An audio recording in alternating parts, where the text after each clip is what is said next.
All right, we're live. Dr. Allen Greenfield, welcome to Gray America. How are you? I'm doing just fine. How are you folks doing? Oh, we're doing good. We're doing okay, I think. Hey, Darren. Darren's getting ready to move. He's packing up all his books, and I've got the picture of all his books behind me. Well, there you go. And it's an immense collection, which I can't read the titles so that I can go, oh, I see that you are interested in JFK. You're interested in my work, but there's none of my books on your shelf yet. That's what it would be, what it would say. Oh, Yeah. okay. Well, You're also you'll making an best notice I art. don't have any books on my shelf. My books are now, those that I still have are in my bedroom and I just built some new bookcases, but it's nothing like the library that I once had that was 1,000 volumes. Wow. He's also cut out the fiction shelf, which is arguably the best stuff. Well, there's a lot of inspiration for me in fiction, particularly the fiction of Philip K. Dick, which he had a major influence on me very early on in life. I mean, from being a tween to the present. So I think there's some short stories I probably haven't read, but I've read every book that he ever wrote, including the ones that got rejected in his lifetime. So, Didn't What we about? talk to his wife? Yeah, we did. Yeah, Tessa. Yeah. well, I better watch myself here. She No, was no, no, wife no, no, no, no. number 5, I believe. And I read her biography of her ex, and Full of shit. I mean, it's she, okay. You could say whatever you want here. You don't have to watch your mouth. You don't have. It's fine. well, she just I just don't want to piss her off because I might encounter her at some point, and a close encounter of the 17th kind would get me socked with a purse in the face. But she just, I think, misses the point. She was uh, Phil Dick, which I could relate to, had a taste for, how shall I put it, the very young girls, and she was very young. I think she was a teenager when they got together. And she just didn't, I mean, I assume she's a smart person. He said so, but she doesn't really understand the experiences that he had and tends to uh, uh, put those, I don't know if put down is the right way to put it, but she tends to be somewhat dismissive of them. Whereas many of his, closest friends. Really, some of the biographies of post-mortem biographies of Phil Dick, and I don't want to spend too much time talking about him unless you want to do a show on him, but they go to his ex-wives as primary sources. Well, excuse me, I would hate for there to be a post-mortem biography of Allen Greenfield done by my ex-wives. Holy shit. That would be, there's a reason that the X is there in each and every case. So you really wouldn't want that to be the most reliable source because obviously there are reasons that they split up. And that's always the case. And you really need to look, to friends, acquaintances, and probably people that didn't know him personally, which I did not, unfortunately, but who have followed his work, if I may be so bold as to use the term, religiously, from like his earliest books to the posthumously published rejects, which shouldn't have been rejected, in my opinion. Which was your favorite? Maybe Ubik, but probably the one most influential on me was The Man in the High Castle. Have you seen the TV show about that? I don't particularly like Amazon, but I subscribed to Prime just so that I could see that program. And And thankfully, I also got to see Hellier seasons 1 and 2 on there a little bit earlier than you could see them on YouTube. And So did you like the Man in the High Castle then? Was it worth it? the first season is very faithful to the book. I don't know that fidelity to a book, they say that about Dune a lot. Is this faithful to the fanish types on YouTube? They go on, oh, well, this is not what was in the book. That's not, it's a different medium. So you would expect adaptation to be Well, adaptation, a not little necessarily. bit. It just can't suck. It just can't suck, Well, that's another matter. That's Yeah. a separate subject. If it sucks, it's not doing the reputation of the titled material any favors. Everyone tells me how great Game of Thrones is, but I tried one episode and I was like, man, these might be some of the best books ever written. It's not up to snuff. Well, it's if you're talking about Man in the High Castle, the series, is that what we're talking about? I was talking about Dune, the abortion. I was talking about Game of Thrones, but I am a huge Dune fan. I've read all of them. I even did like the first, after I finished the first 8, I did like the Butlerian Jihad. I did that trilogy, but I mean, it was pretty verbose. So I after that, I just stopped because I was going to try getting into his kids stuff, but it just wasn't the same. Even like the last 2 weren't as good. But I mean, I don't even know if I don't even know if the first book was my favorite. The third one was pretty good. And even the one where he comes back as a crazy sandworm. I mean, at first you're like, what the fuck is happening? This is nuts. But then by the end, you're like, all right, I can dig it. Well, I read them all, and I had a curious history with that because I went to see it, the movie version, the Lynch So the 84, the new one, or the 84? No, the 84, David Lynch doesn't like his own movie version because he said they cut all the best stuff out. Anyway, I went with people who had read the books, and I had not at that time. And they were all hugely, or as Trump would say, hugely disappointed in it. And I went home and I read every single book that had come out to that date. And as long as Frank Herbert was alive, I read it all the way through Chapter House. Although I must admit, by the time it got to that, I was kind of glad that he had gone on to his reward because it got very turgid and repetitious too. I mean, I was not fond of the later books, but I read them all because I was energized by the movie and the first, I guess, let's see, Dune, and then Dune Messiah, which was mercifully short. And what was the third book? Children of Dune? Children of Dune. Okay. Those were good. After that, it became... the next one was when he was a sandworm, I think. No, that was not even written. That was written by Brian Herbert, I think. No, I didn't read any of the... That was definitely in the original 5. Let me. I'll pull it up. Graham, you keep going. I'll find them and I'll get all the names. Okay. Well, while he's looking it up, let's sing, Graham, all together. Merry, Merry, Merry, Merry Christmas. Ronco presents The Christmas Gift. Da, da, da, da, da, da, da. But for 1995, you can get my book, and it doesn't come from Ronco. I literally just packed them. I should have checked while I was packing them. Okay. No. Okay, so Dune Messiah, Children of Dune, God Emperor of Dune, Heretics of Dune, and then Chapter House of Dune. And I think God Emperor of Dune is the one where he's a sandworm. Yeah. And he's got unlimited little Duncan Keith, or what? Not Duncan Keith. What's his name again now? Duncan Idaho. Duncan Idaho. He's got unlimited little Duncan Idahos, and he just keeps getting mad and killing them. The Gulas of Duncan. And anybody who hasn't read Dune is now changing their channel.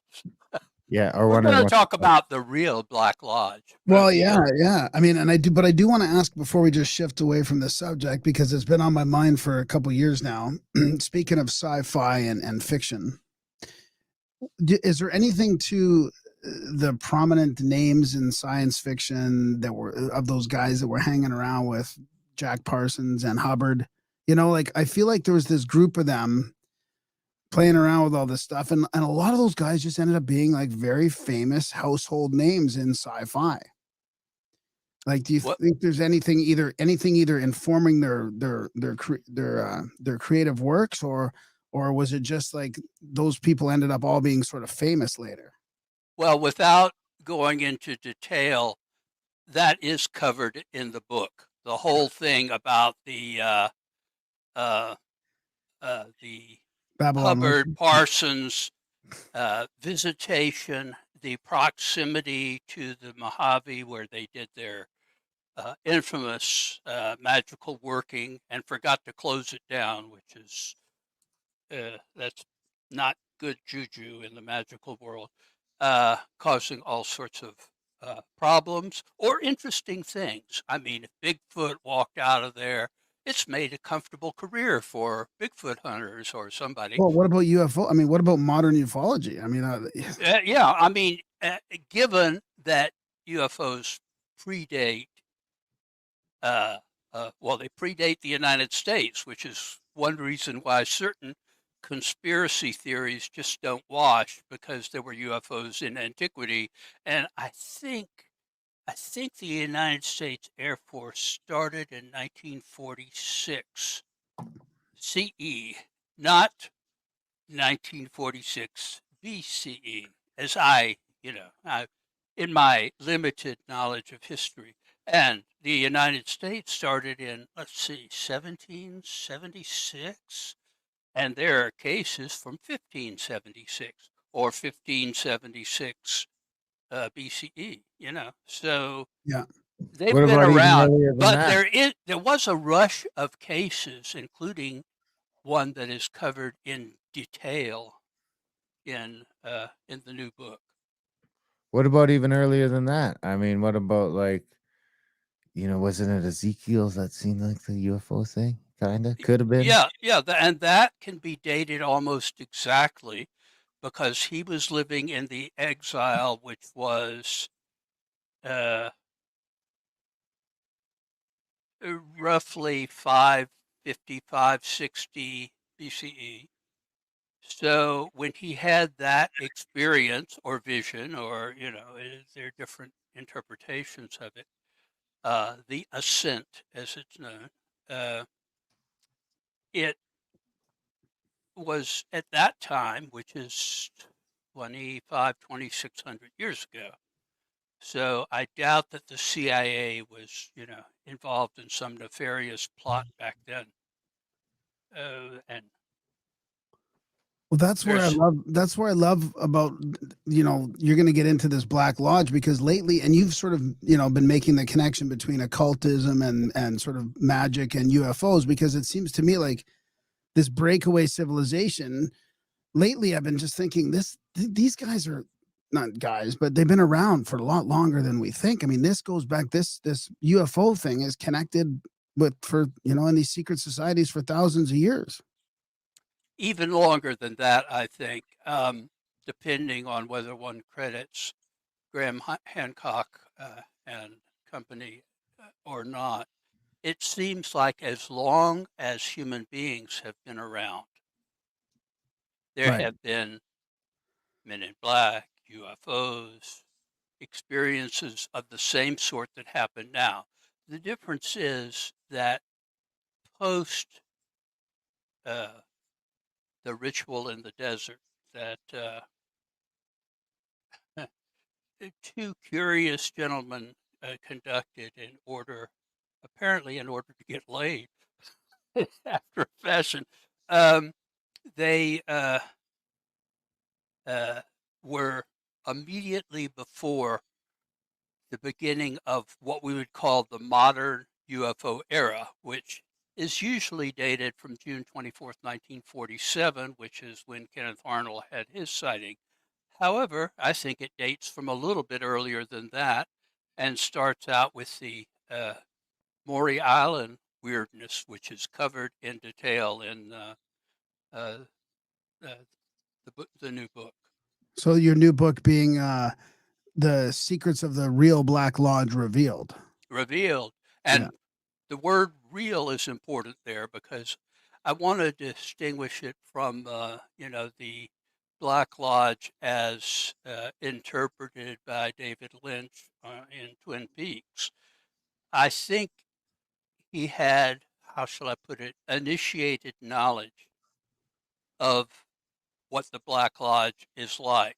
But it is fiction, and fiction is always, at its best, a parallel to reality, but not necessarily reality as we would understand it. So, what we talk about, I mean, we talk about Twin Peaks in one chapter, but the book is about real evidence for the existence of this, uh,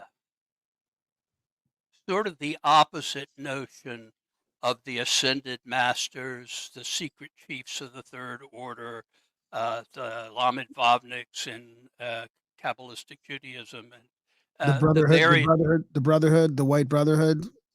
I try to avoid that term because I keep seeing I, pictures of the Ku Klux Klan. yeah, I know. But KKK. brother, is that would that be the Hermetic Brotherhood of Light then that you used in your other book? Or is Yeah, that a different? Yeah. I think, well, the secret chiefs are ascended. That is, they're no longer corporeal beings. And the Hermetic Brotherhood of Light, I kind of hope they are corporeal but on the path because I'm in the Hermetic Brotherhood of Light. So I may be Well, calling you you from look the kind of ether. corporeal right now. Sorry. So for our listeners that have not heard of the Black Lodge, the fake one or the real one, what exactly is it? Where does it come from? What are sort of the other names it might be going by that we might have heard it by? Well, the Giro and the Giro. There are a lot of names, but Black Lodge refers to, well, it's used in two different ways. The way that we use it in the book is to define it as those no longer corporeal but originally human masters who choose not to go on to nirvana, the communion with the infinite, the Ein Sof Al, or whatever term you want to use, but who choose, for whatever reason, along the path, and for lack of a better term, pardon me, George Lucas, the dark side of the Force. They've always been here, just as the secret chiefs have always been here, but they are the dark, dark, dark side and have had different motives in different periods in history. For example, I think they had an enormous influence on Nazi Germany, specifically the SS, not so much, the mainstream political wing, but they were into the spooky stuff, and there are pre-Nazi groups like the Brill Society and the Thule group that seem to have been directed by the Black Lodge. So I wouldn't be at all surprised at that. Again, we do cover that in the book. I'm going to let you name the book because if I name it, I'll just say, "Oh well, it's Secrets of the Real The Black secrets Lodge of the Revealed." real Black Lodge reveal. And by the way, it's Secrets of the Real Black Lodge Revealed. Well, my name is Allen Greenfield, and I am a co-author of the Secrets of the Real Black Lodge Revealed. And We you have to can get get an all our hour and a mentions. half of that, and We have to it'll get all just the be the mentions three in of us. so that Graham doesn't get outed as a baby, Yeah. not a So, sexual one. I mean, it's. Do you have a question, Darren? Because Well, is this like it just right away makes me think of something like the jinn that's sort of been popping in and out of history? Would that be like there's all these different words we have for demons, jinn, those sort of things? Is that what we're talking about here? This is just a name for these sort of same dark entities? It is some of the time. I mean, some of those entities that are referred to as demons or devils or uh, anything in that category of paranormal or supernatural beings, in some cases, are directly the Black Lodge fooling around with gullible humans.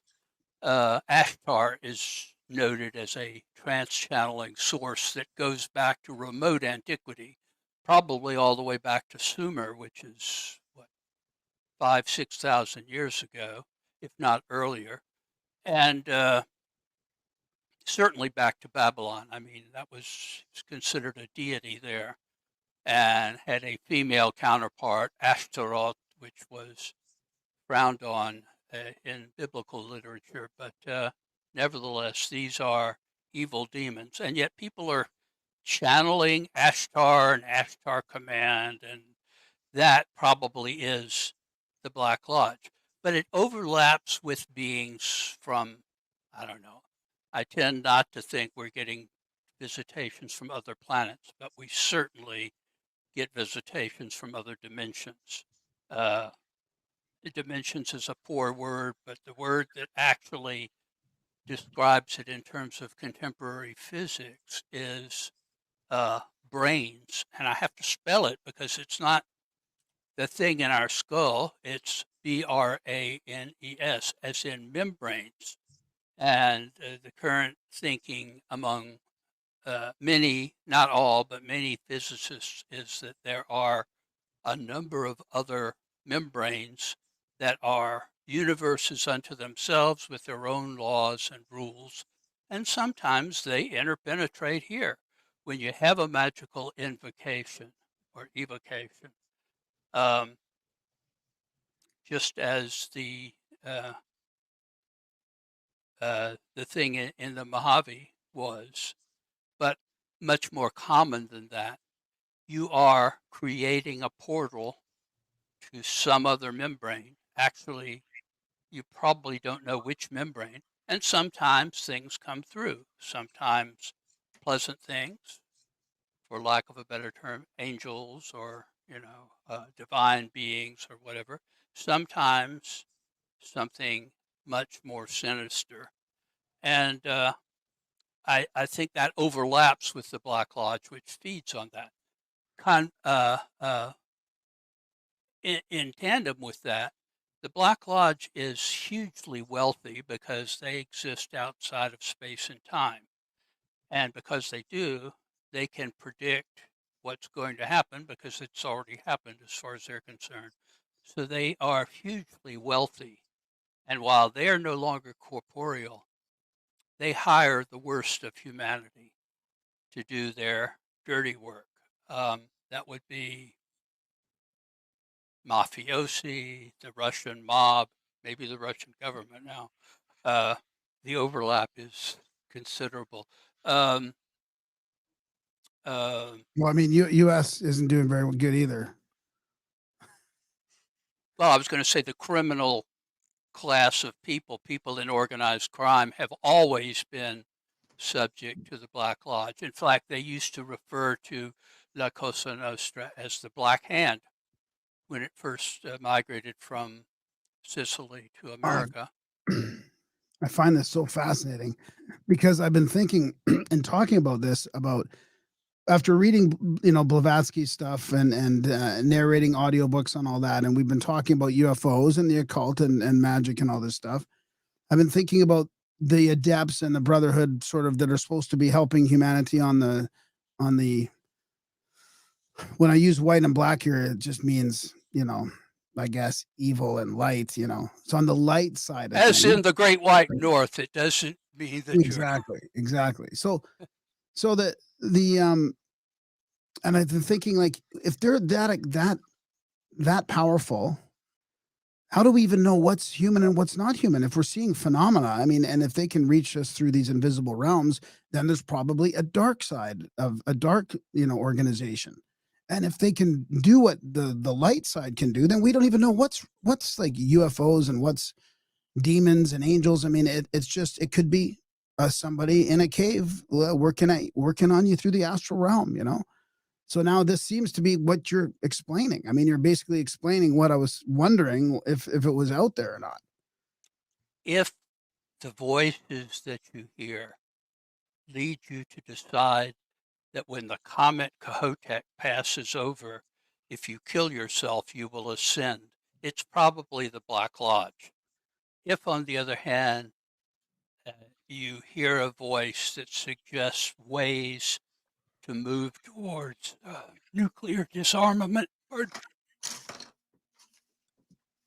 they just got a bug in my throat. I just had that same one. Well, let me put it this way. They will use common sense and follow synchronicities, and you should be okay. Wow. But if you go into caves, go armed, and have somebody on the outside that knows that you're caving, go with spelunkers who are experienced, and for God's sake, wear protective equipment.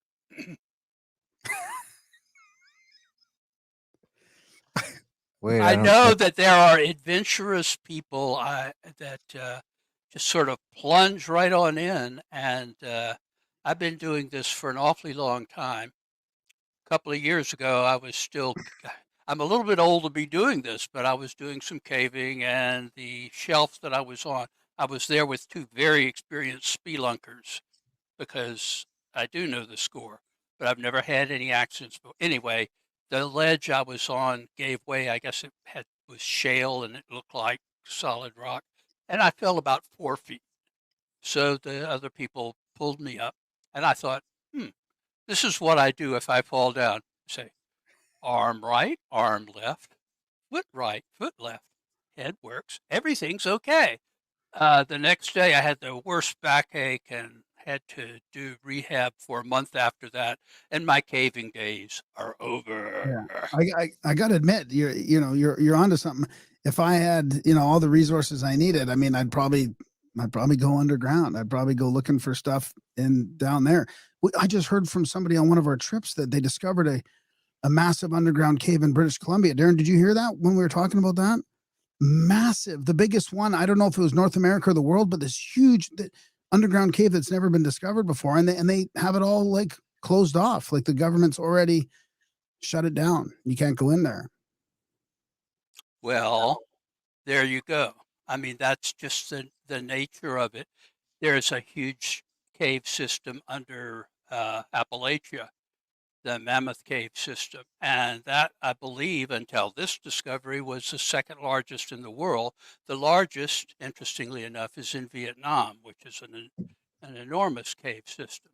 However, I knew kind of the ultimate don't go in the caves guy, because he went in the caves, Richard Shaver, and he was always telling me about the remains of prehistoric civilizations that had been left in caves and that were being used by these degenerate beings that he called Diros that affect humanity. And I never believed that there was cave cities or anything like that. Oh, I What's seem to What's not. this, Darren? 28. This is old. I guess it's 2018 they found it, and it's not the biggest in the world. It says it's one of Canada's largest caves. Okay. It's the biggest in British Columbia, probably. Biggest in BC, yeah. Yes. And there are lots of ambitious ufologists and cryptozoologists in that area, mostly in Vancouver, which is a very alternative culture city, we'll put it that way. And I would not want anybody to go willy-nilly, charging in with no equipment or no background or anything, because they're idiots. well, the number of people who disappear, Mm. just look at Banff. There are disappearances all the time, and of course, human limbs come washing down. I mean, I don't have to tell you, folks. This is not news. It's gory, but it's not news. And the number of people that disappear without a trace, who are never found again worldwide every year, is staggering. It's in the many millions. Is this to do with the Black Lodge too? Is the missing 411 and all the underground bases in the States, is that all connected to the Black Lodge? The Black Lodge seems to, well, their goals have changed over the long run. At one time, their major goal was simply to block people from ascending to become the secret chiefs. In other words, they liked their original seduction was, hey, we're very high adepts. We don't want anybody to reach our level. Let them all work for us. So they established these 3 schools in Europe, which is in the book, and they also seduce people through various means, from money to sexual seduction to I don't know, just trance channeling stuff that leads you down the garden path to their point of view. They have switched. There have always been elements within the Black Lodge that have really been nihilistic, and they really want to see the world come to an end. Apparently, and this is controversial, and I will label it as such because I'm certainly not sure that it's true, but there is some evidence that there was a solar event. Oh, Jesus, it just flashed on my news screen when I said it. That's a synchronicity. Oh, gosh. This is one that I don't want to be true because I don't have any out for this. The sun, as you know, periodically gets temperamental. And there is the thought that there was a major, major solar event 10,000 years ago that brought on the Younger Dryas period that was sort of a reversion to the last ice age. And while there is another also controversial theory that that was caused by a comet hitting the Earth, and then there are the institutionalists who say, there it is again. Okay, I got you. Don't show that again, okay? Allen to the Secret Chiefs. Stop showing the picture of the sun blowing up, okay? Well, I mean, to add to that synchro, I was on an X Spaces with a suspicious observer before we started this, An X. and he was talking about about the solar, the pole shifting, and the sun, and it was about all that. I thought I'll pop in there for a little bit. So well, it's suddenly right around the time our book was in production, there started to be temperamental solar events, and it made it to several of my news feeds that I look at there it is again. Fluffy exoplanet. Okay, maybe it's somebody else's sun. Anyway, they started to talk about the star Betelgeuse looks like it's about ready to go supernova. And so don't say Betelgeuse 3 times. Betelgeuse, Betelgeuse. Different Betelgeuse.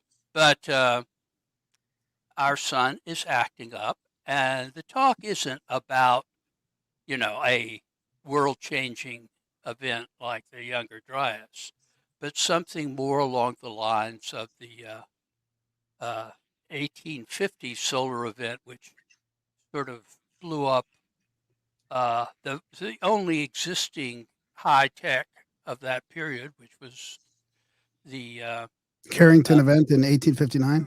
Yeah, that's correct. Okay, if that happened then, the worst you had to do was, do a little rewiring. If it happened now, we would not be having this conversation because everything that we have that is dependent on the electronic world organization, all kinds of electronic devices would be fried. And it would take a certain level for that to happen. But they keep alibying, well, the sun is just a little temperamental right now. It's a little before we expected. The agents of the Black Lodge have been fixated on solar stuff all through history. Do they have any say over that, or is it purely cyclical, or do they have is there some consciousness there? Is there a connection with the sun? It being, let's say, a plasma that could be intelligent. Separate subject, but I think probably there is something resembling a type of consciousness in everything. That's just my opinion, but it's a separate subject. I think the Black Lodge's interest is hoping that there's another event of the type that they think occurred during the Younger Dryas. In other words, they want civilization as we know it to end. Why?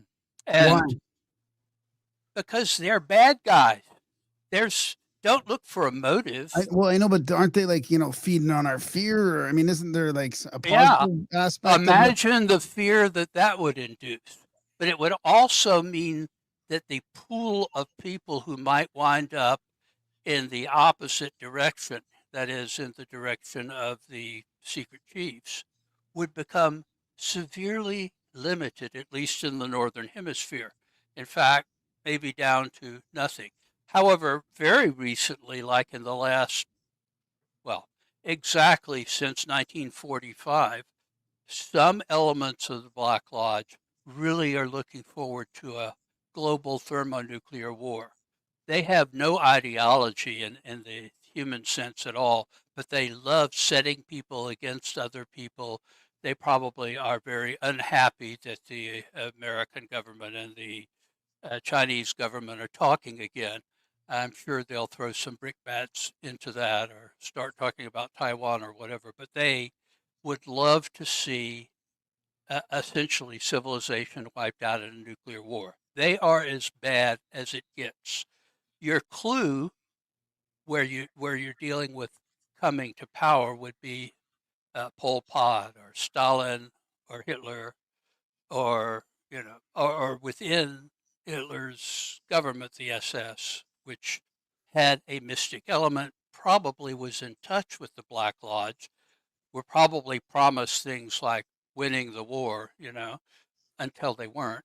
And I mean, I'm not the first to say any of these things, but that they are uh, really the darkest of the dark. And they're always there. I mean, you can't touch them directly.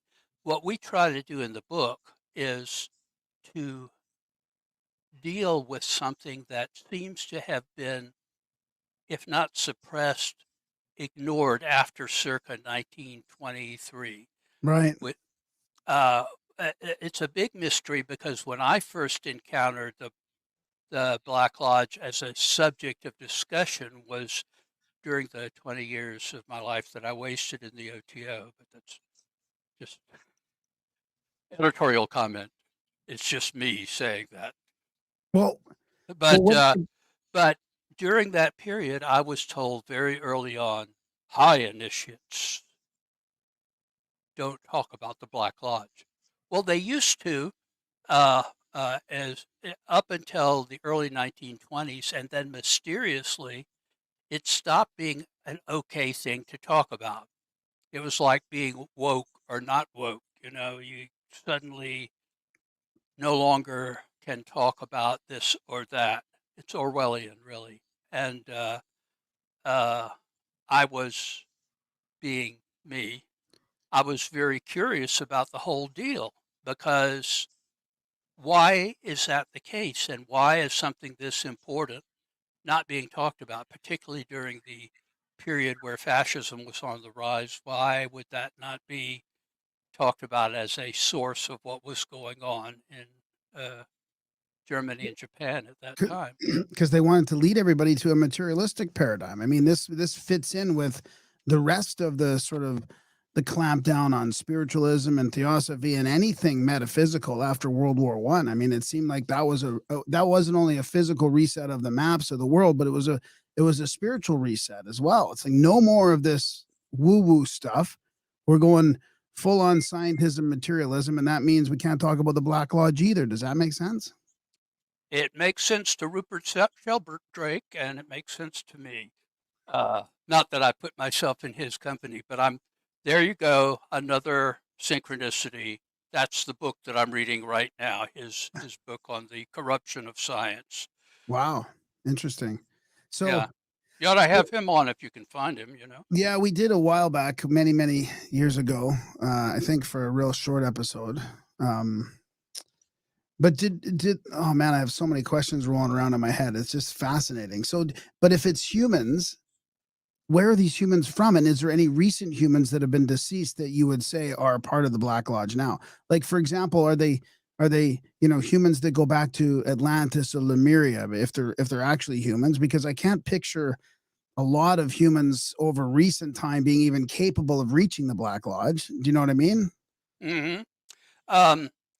There were more or less physical manifestations of the Black Lodge in Tibet through around 1950, 51, 52.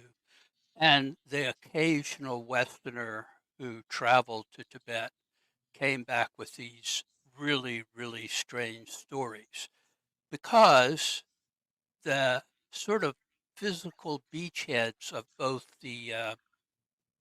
uh, the secret chiefs, because to operate in this world, you need a location, and the same would be true for the Black Lodge.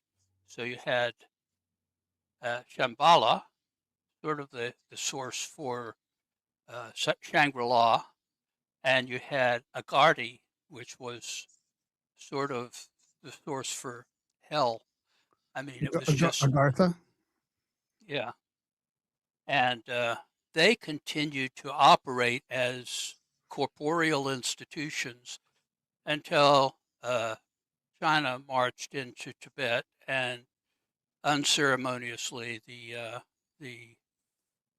People's Liberation Army, quote unquote, machine gunned both headquarters to death. So now they're now totally incorporeal and not touchable.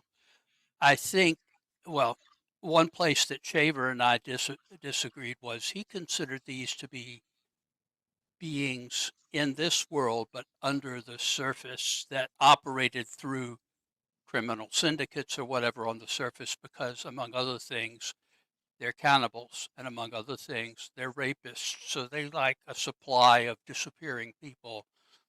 I don't think that we're really dealing. Caves are only the portal entrance. This is just my opinion, but they're entrances to otherwhere, other places. Fairy. Jacques Vallée used the term Magonia, which is a traditional term for the land of the Fae, and I think that good or bad, there are mixed opinions about that. Um, I sort of suspect that this is actually encounters with these portals that people, unbeknownst to them, are, including Shaver, have gone through, have seen these beings, and lived to tell the tale, which is a very small minority of those that have done that. But that it seems real to them in the sense of four-dimensional, three-dimensional reality, however you want to describe it. And I think probably they're in some other place governed by other physical rules. This is something, the only way to prove it would be to have an organized expedition that knows where such a portal is, or alternatively, as a ceremonial magician, I could say it is possible to open a portal to, in magic, they're called ethers, and to other ethers. And as long as you're going to open it, that's fine, so long as you know how to close it. Because if you leave it open, things will come through. And generally speaking, for whatever reason, it's usually something pretty bad. Is what do I want to ask now? I mean, I guess is there a no, I want to keep going on the same vein there. So is there anybody that we know the name, like a household name that has passed away that you think is in there? There I are know you the don't want to obvious say. ones, the SS hierarchy, um, and they thankfully have passed away, as uh, have passed from this life anyway. And they're It's a still lot there? easier to define. One of my earlier books, I give a list of people who eventually became, at least that was my view at the time of writing uh, The Grail Within. There's a list of people that I think throughout history have been ascended masters or secret chiefs, there's probably a comparable list of people who are now deceased who have been ascended into the Black Lodge or have been influenced by it. But those influenced by it are people that it was just too common. John Gotti probably was senior. I must emphasize Yeah, yeah. was probably on the payroll. Uh, I guess I can say it on adversarial people. I think Vladimir Putin has been influenced by the Black Lodge. How directly, I'm not sure. But he does seem to be a man on a mission. And that mission is to recreate the Russian Empire of, he says Peter the Great. I think it's more like Ivan the Terrible, but that's, that's an editorial opinion, so take it for What what it's worth. what about white angels? Like, is there an opposite group to the ascended masters? Not the chiefs, not the ascended masters, or maybe they are the ascended masters. That would they be considered archangels or angels or? Oh no, angels are a distinct. They were never human. They are a type of being, probably from one specific brain. There is one. I don't know most of the fiction on occultism. My son Alex's movies to the contrary, because he grew up with this stuff. Um, most movies about occultism get it totally wrong. There is one called A Dark Song, which is fairly faithful to the Abramelin working, which is a traditional magical working. And at the end of it, an angel is invoked because the whole point of the Abramelin working is to develop knowledge and conversation of the holy guardian angel. You can use other terms, if that spooks you or whatever. And since materialism is still ascendant, possibly the term angel, you would rather use a term like entity or whatever. But I'm not particularly impressed by the results of materialism. So angel is what they're called in that film, and that film is pretty accurate. Somebody did their homework for once. So, is there a white lodge then? Oh yeah, absolutely. I mean, if there were not, then the world would be a lot like Pol Pot's version of Cambodia.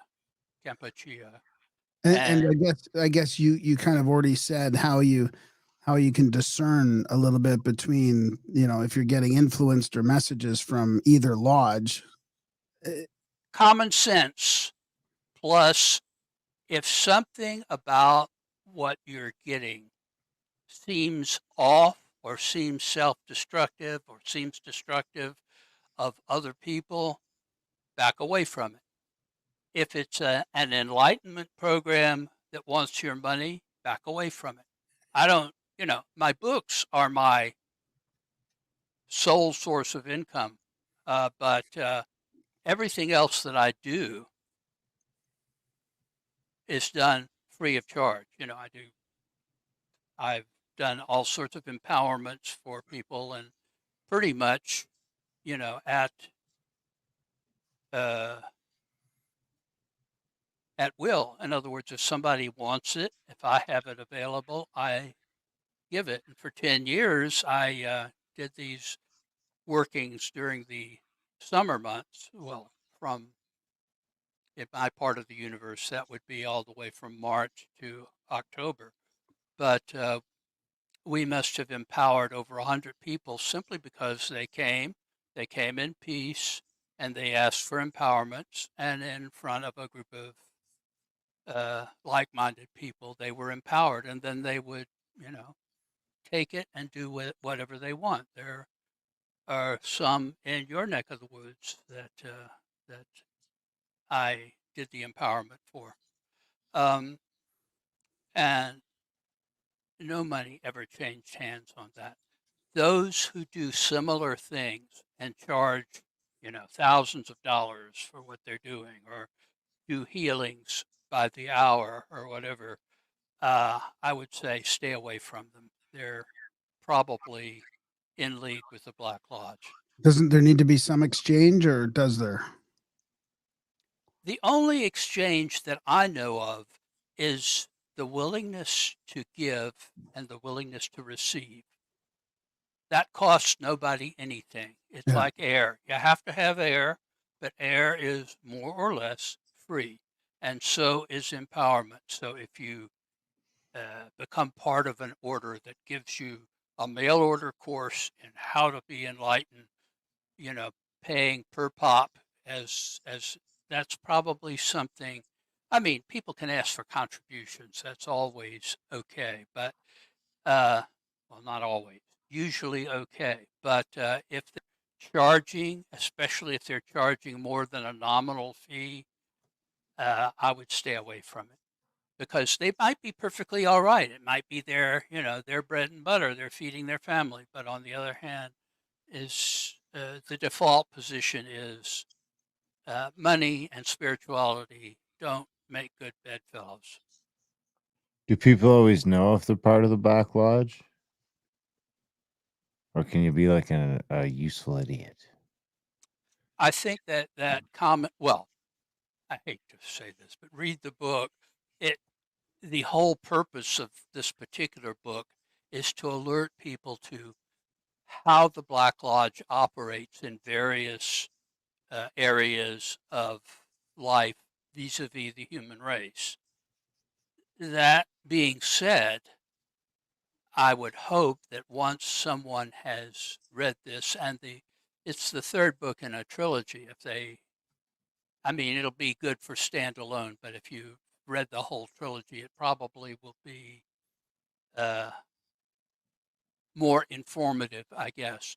If you've read them all, you certainly will have a good sense of whether you're dealing with something that is inspired by the secret chiefs of the Third Order, or inspired by the Black Lodge, or alternately just something that is, just a scam or neutral or well-meaning but silly kind of new agey stuff or Is that whatever. is that series the story of the Hermetic Brotherhood of Light? Is that one of them? No, it is not. I mean, that would be a profitable read, but it starts with a Secret Cipher of the Euphonauts, Yeah. and then Secret Rituals of the Men in Black. You can get those combined also in the complete Secret Cipher of the Euphonauts. And then many years later, Secrets of the Real Black Lodge Revealed. Okay. Okay. Yeah. They are a continuum, although it took me 20 some odd years to get all three in print, but they're all in print now, thanks to my current publishers. Yeah. There's a good question here from Catastrophic New England in the chats. Were the founding fathers of the USA Black Lodge, or was the American idea taken over by it more recently? And do I still beat my wife? No. Ah, I can't answer that except to say that any system, no matter how good or bad, that persists for a long period of time needs radical revision periodically, or it ossifies and becomes dogmatic. That doesn't require anything other than persistence. I think the American experiment was nobly inspired, mostly by mainstream deistic Freemasons. But is that still the case, or are we dealing with crinkly old ideas from an old world? You make up your mind. That's a different subject, and I'll be glad to do a political show with you. Okay, here's another one. Let's stay out of the politics then before I start asking about Biden. So, is Dr. Greenfield aware of any direct connections between Black Lodge and Hellfire Club? Actually, no. Considering now you're talking about the classical 18th century Hellfire Club, or Yeah, one of the yeah. No, many assuming imitators, the no, Medmenham I'm assuming Abbey it's the thing. original one. Yeah, probably from the UK, wasn't it? Or Yes, it was in the UK, and it was, in fact, they eventually located in a place called Medmenham Abbey, which had been before the Protestant Reformation. It had been an abbey. Of course, Henry VIII, who may have been informed by one lodge or the other, or both. That would be an interesting thing. Heads of state have a lot of whispering in their ear. Uh, I don't think that they're a Black Lodge operation. Uh, I think they were trying to test the limits of what human beings can do as free human beings. They reached the point where that line between that which is voluntary and that which is coerced was crossed, particularly in sexual areas. You can see that better across the channel in the Marquis de Sade's work, because clearly, if he was doing any of the stuff he was writing about, uh, it wasn't consensual, and some of it was deadly. But I don't think it crossed that line from anything that I have heard or seen about uh, the Hellfire Club. Even the name is meant to be something of a burlesque. It's not meant to be taken okay, literally. yeah. They even had a cross of two nude women, which I owned for a while. I don't remember who I sold it to during hard times, but that was their cross. They were the equivalent of a shock rock band now. Okay. So And what about going forward to? Sorry, do you want to finish off that thought? Sorry. no, I think they were probably uh, ex, uh, sexual experimentalist libertines. And Okay. you may be, yeah, generic you, may be appalled at that. I'm not. I think that that's something that periodically the late great sexual revolution from 1960 to the early 1980s, that is, from the pill to AIDS, was an experiment that needed to happen. And were there casualties? Yes. Was it something that needed to happen after particularly in America, where the Puritans, having been more or less kicked out of Europe, came to? It probably needed that kick in the pants to uh, move on. You were go ahead What there. about now with the well, You gonna go there? the over sexualization of children and the hormone blocking of children and stuff like that? That's got to be the same. That's got to be them, right? It has to be. Yeah, definitely. And I think I'm not saying that people who advocate that sort of thing are necessarily consciously in league with the Black Lodge, but I think they have been seduced by a species of wokeness that says, "Oh, well, children are people too." Blah blah blah blah blah blah. It clearly is something that is seducible, and it can lead to very vile things. Also, if it involves surgical things, it's irreversible things. So it's something that I would look on with grave suspicion. As you were kind of mentioning in the Hellfire Club, they're doing, they're practicing how powerful human beings can be, and I feel like that carried forward into the Nazis were doing stuff in the 30s, even the precursor to the CIA, I guess the OSS or the yeah, they were like there was some occult stuff that was becoming known of in the government, and then we talked about 46 and then 47 and the CIA, and they really wanted to to carry through this the secrecy, the disclose, like, and it's got to do with the UFOs now too. Like, was their realization of reality so strange and crazy, and we have so much power to manifest our reality that they had to just sort of shut down that information from basically Western civilization in the world? Was that part of this whole like this whole UFO secrecy? I feel like it's all connected with the occult and with power, with us being spiritual beings with power. I think you would find that more true in the scientific establishment than in the government establishment. That is, there's overlap there in the military-industrial complex, as Eisenhower put it.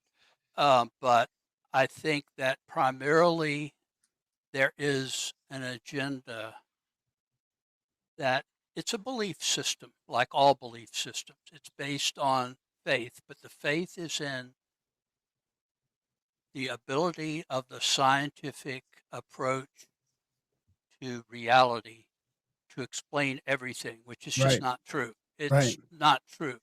And once you take that as your guide, it becomes really authoritarian towards anyone who has a different point of view.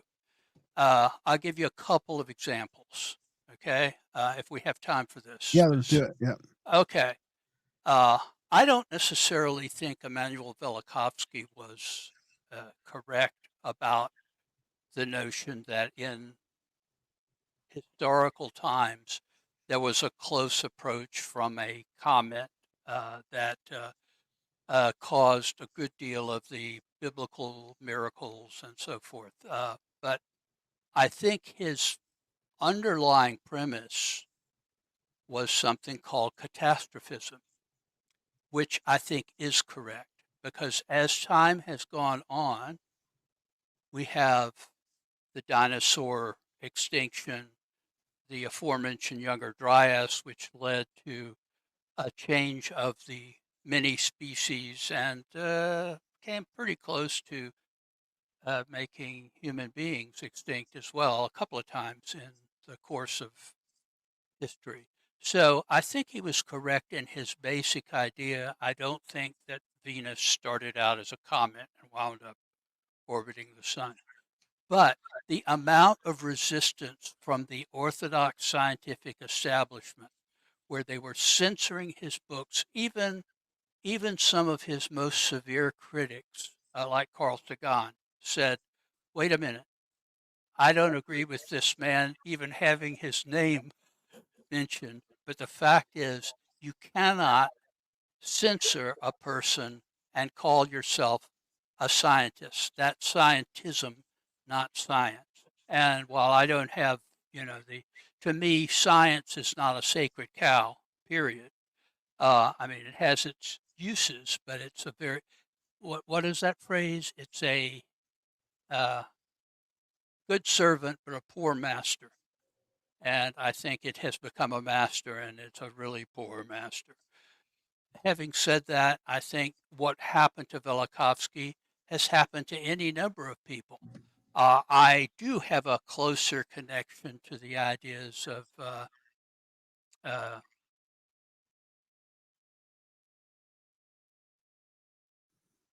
Wilhelm Reich. And Wilhelm Reich was a psychiatrist who thought he had discovered what sounds a lot like the ether or dark energy, and thought that he had uses for it, including being able to shoot down UFOs, as well as rainmaking with orgone. Cloud busting and rainmaking. Yeah, using basically the same device, a focus for the orgone energy. That he wound up dying in Lewisburg Federal Prison, and his books were burned on the beach. Well, they obviously weren't all burned because they're all in print now. But the point is the reaction in his lifetime cost him his life. I think that he was on to something. And I think that it so contradicted the medical and scientific establishment that there is where the government comes in. if the scientific establishment or especially the medical establishment doesn't like it, bad things will happen to you. Okay, so it wasn't so much the Black Lodge or some other sort of entity um, changing our paradigm to scientism. It just happens sort of naturally through science, and then the government gets involved when the paradigm changes too quickly. So what about black nobility? You hear a lot about lately. I've heard last couple of years a lot about this black nobility. I don't know if you're aware of what they're talking about. Is that connected with the Black Lodge? Is that the physical manifestation sort of that, or the precursor to the Black Lodge? Not a precursor. I mean, the Black Lodge has possibly been around longer than human beings have been around. I mean, Homo naledi may have had ascended masters of both types, you know. So, and certainly, the more we find out about our immediate predecessors, the Neanderthals, the less like hairy apes they seem, and the more like an alternate form of human beings, possibly better adapted to the Ice Age than uh, uh, Homo sapiens were. The flourishing and the decline of the Neanderthals may have been because the climate changed. So it is possible that the priesthood of both sides aiming at ascending has been around longer than the human race Right, as right. such. Yeah. I mean, there's that interesting, and again, it's still controversial, but the fact that the crew that is looking at the Homo naledi in the Rising Star Cave in South Africa, there's some indication that these beings with small brains, but apparently big hearts, not only buried their dead, but drew on the walls, and one of their children, because lifespans were brutally short, apparently was buried with a tool in his hand for carving on the wall of that very cave. Wow. That suggests not only a great degree of sophistication, but also perhaps a degree in a spiritual afterlife. Otherwise, why give grave goods? And of course, subsequent to that, grave goods, as any archaeologist or looter will tell you, are very common throughout history. And uh, I suspect that that is a reflection of the universality of the spiritual. Okay. Have you ever thought of who the most prolific mage or the most powerful mage was in history, or has been? It Probably wasn't Aleister Crowley, I can tell you that. you probably can't say a lot living, but Well, he deceased. ain't living.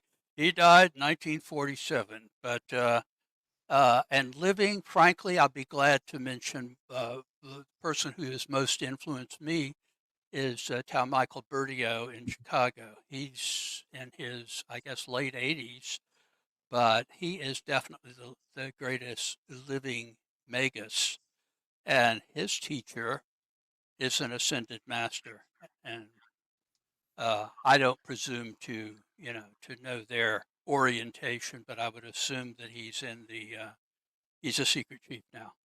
And what became a secret chief during Bertio's lifetime. So he has a direct line, as it were. Wow. Um, it's very fortunate. In fact, there are ways to use the Euphonot cipher to get messages from the secret chiefs, but I've found if you just look for the synchronicities and follow them, it will lead you in the direction of the secret chiefs. On the other hand, if it leads you like a lemming to the edge of the cliff, it's probably the Black Lodge. Again, common sense. Um, as for people that have, in my lifetime, been and probably are ascended masters, perhaps Paramahansa Yogananda, uh, and Krishnamurti, who I started on a trek because I wanted to meet somebody who I knew was headed in that direction. And he had the gall to die on me.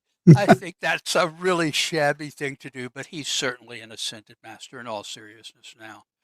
And came damn close in this lifetime because he kept the theosophists of his generation, tried to make him into the world teacher, which made Aleister Crowley mad because Crowley thought he was the world teacher.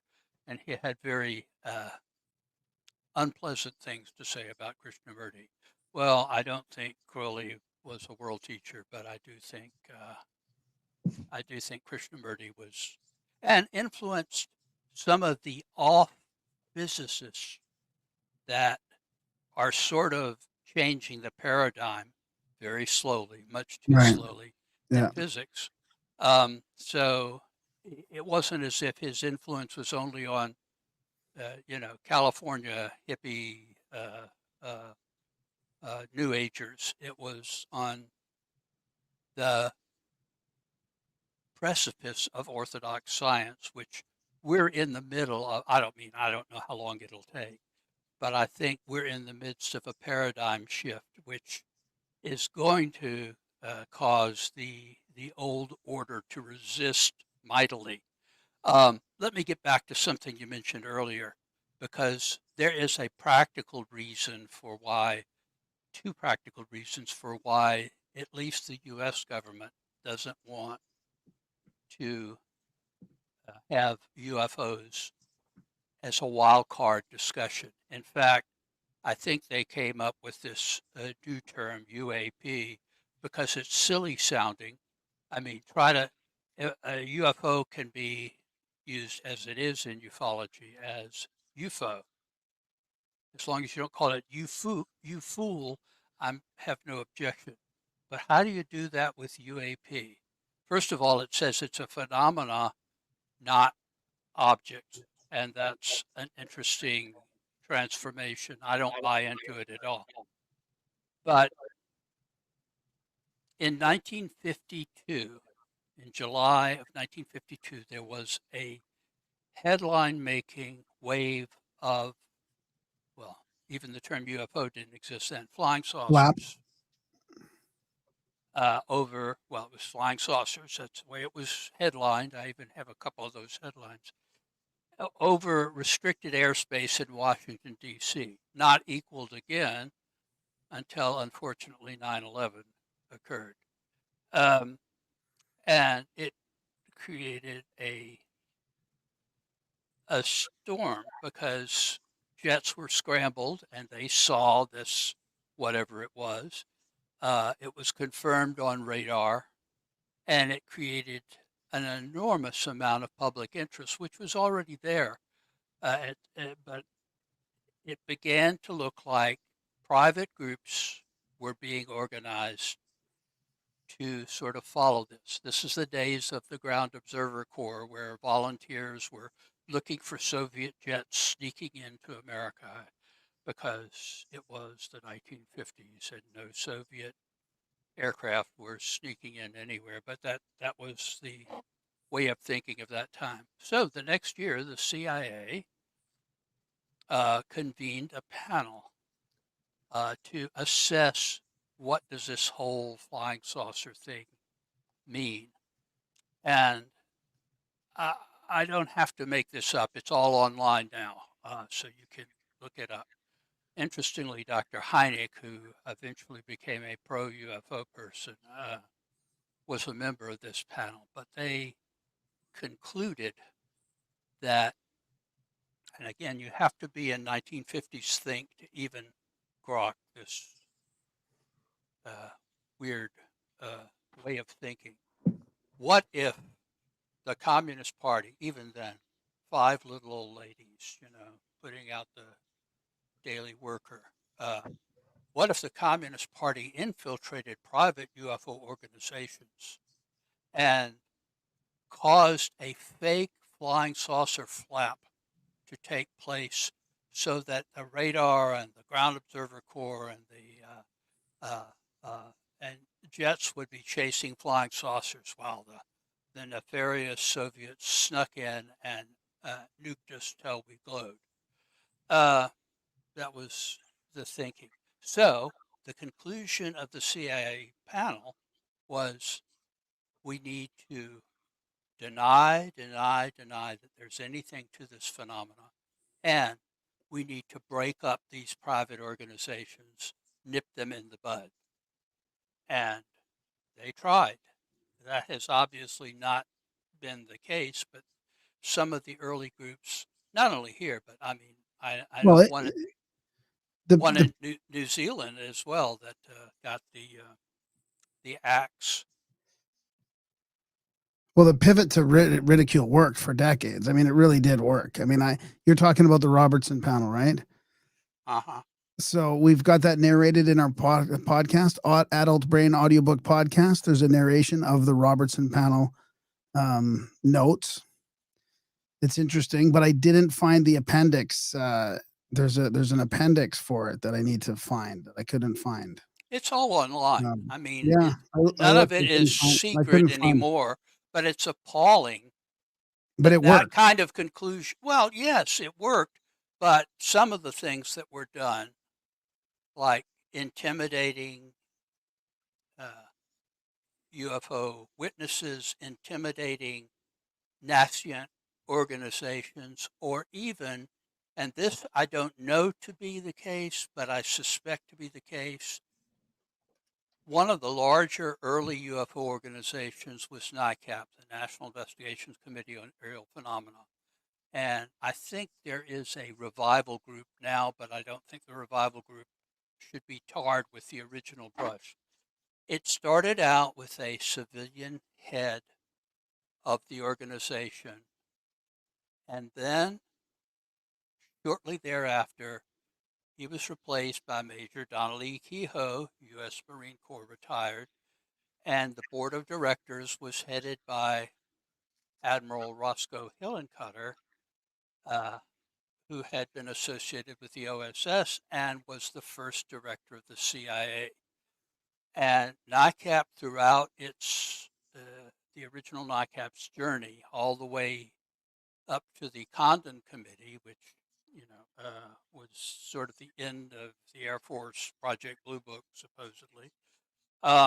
It was the end of Project Blue Book, but I mean, it's not necessarily the end of government interest at some level.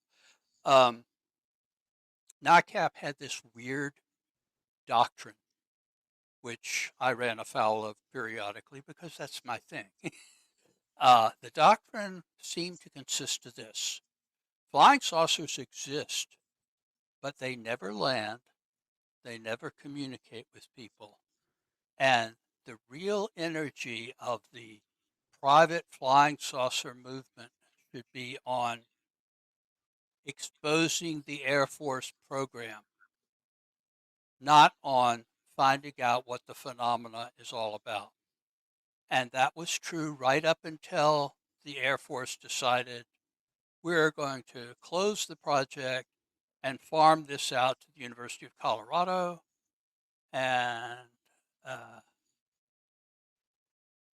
it became public knowledge after the fact that they had said from the beginning that they were going to appear to be open-minded investigators, but actually they were going to reluctantly conclude that there was nothing to the phenomena. Yeah. That's why I think the current disclosure project, while I think the people in it are sincere, I think the same kind of result is almost inevitable. Yeah, I don't know. I still have a faint hope that the phenomena will react in some way to the accelerated disclosure, to the awareness of what's going on, almost in a egregore type way or something. There's going to be there's almost too much to keep the lid on now. But I do have one last question for the Black Lodge, if possible. This being wait a minute, I don't represent the Black Lodge. No. I can't answer questions for them. I'm not their spokesperson. It being Gwenon's birthday today, I don't know if I'm going to pronounce it right. Are you aware of any of Gwenonian involvement in Black Lodge business? That's Renee Genon or Gwenon. Guinan. Yeah, I mean, he was on the border. Again, he was a material human being who has long since died. There are all of these.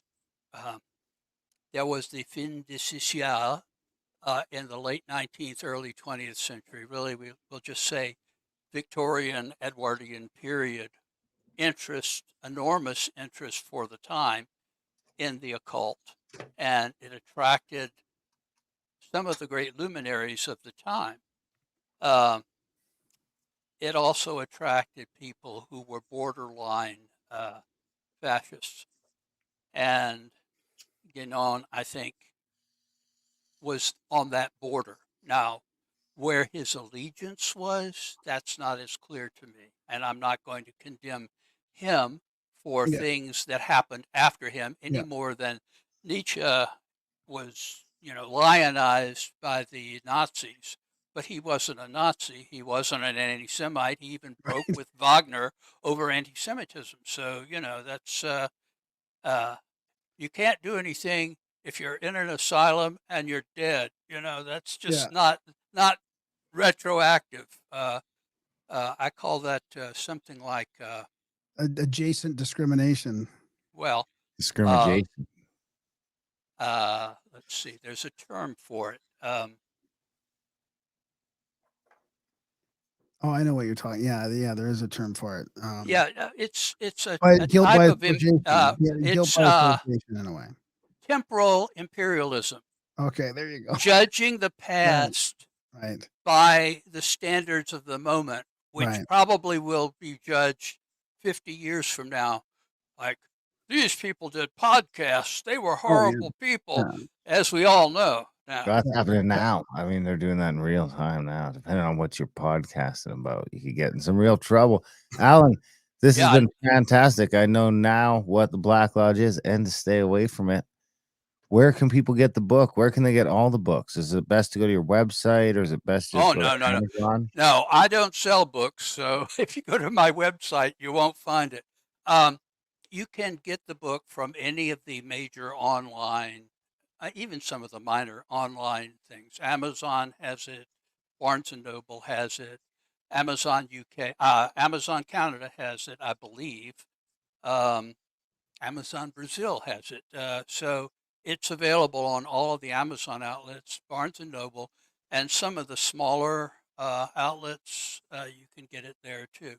Also on the Amazon version, probably my publisher will kill me for saying this, if you prefer the Kindle version, there's a Kindle version there that you can't get anywhere else because I think Amazon owns Kindle.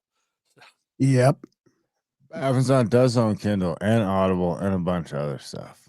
I personally prefer the hard copy. What about audio? Any plans to get it out on audio?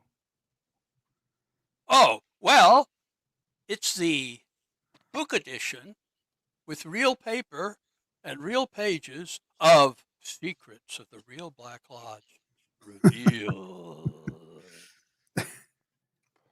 Well, Alan, what about social media? Can people follow you on Twitter or anything like that? I'm on Twitter virtually every day, several times a day. I have a bunch of news feeds that specialize in the weird stuff. And anything I see that seems to be of interest to I think I'm close to 4,000 people there now. And I've always had 5,000 on Facebook. I just sort of mirror it on Facebook. Yeah. I'm there, and I do respond to questions always. What's your handle? If it's I use. Are you ready for my secret name? Allen Greenfield. All one word. And a big shout out to Olav Phillips, your co-author, and who connected us as well. Olav is the best. Yeah. On that much we agree. We agree on everything. It seems like we agree on just about everything.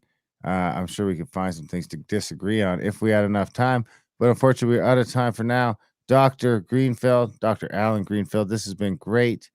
I mean, I just found your stuff when I got that email from Olav the other day. So Graham and I were talking before the show about how many books you have and how crazy it is we haven't crossed paths before. So we might have to do this again. We have another podcast where we do tend to get pretty political once in a while. You did talk about maybe getting political, so maybe we could have you on that down the road and we could talk politics. Sounds good to me. Thank you, Darren. Thank you, Graham. Thanks, buddy. Awesome. Watch me attempt to leave in good order Okay. here. Okay. Okay. Where's that little red button? Little red button. And that was our chat with Dr. Allen Greenfield. Secrets of the Real Black Lodge Revealed. Get the book. What'd you think? Yeah, man. I love it. I did a little bit of prep for this, but I didn't get to read the whole book. But I mean, we might have to talk to Olav about doing it on audio for them. I mean, I have a feeling it's like some of these other authors we have on. They're just people are trying to charge them a whole bunch to do audio. Maybe we can work out a deal or something, you know? Olav probably has a bunch of great books over there. I know they need to be on audio, these things. Like, is this I would love to read it. Well, you got his email, don't you? Yeah, I could probably, yeah, we'll connect with Olav, figure it out. Well, big thanks to Olav for helping set up this show. Big thanks to Dr. Allen Greenfield for coming on the show. Big thanks to you guys for listening. Thanks to the live guys for tuning in live. I mean, it's always nice to have you guys there. Ask a question. We asked some of your questions. I mean, you asked some actual good questions. I tried paying attention to the chats. I can't do it, and I'm. I always do. No, it's usually just a total shit show with nothing. You know, they're not a total shit show. They're not dicks. They're nice. They're all nice people. But it's just like, hey, how's it going? Yeah.